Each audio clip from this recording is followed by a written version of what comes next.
પછી છે ને ક્રિશ્વાને પપ્પા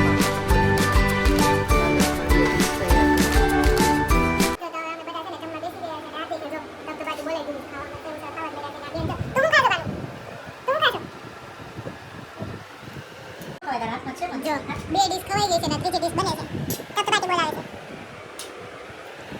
ત્યાં વિશ્વ માટે આપણે શીરો બનાવે છે એક ચમચી છે ને જાડો ઘઉંનો લોટ લઈ લીધો છે અને આપણે જ્યાં સવારમાં ઘી બનાવ્યું છે ને એક ચમચી ઘી લઈ લઈશું થોડું કરી નાખશું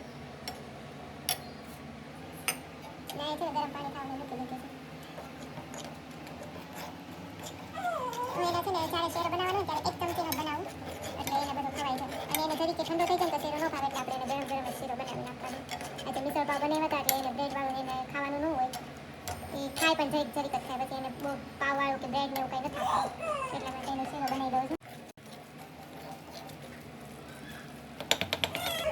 છું એક ચમચી આપણે ડ્રાય ફ્રૂટનો પાવડર નાખશું આમાં છે ને મેં કાજુ બદામ ને મખાના ને એવું બધું છે ને થોડુંક શેકીને અને પછી એનો પાવડર બનાવીને ફ્રીજમાં નાખું છું ત્યારે શીરો બનાવવાનું હોય ને દૂધ એમાં હું એક ચમચી જેટલો નાખું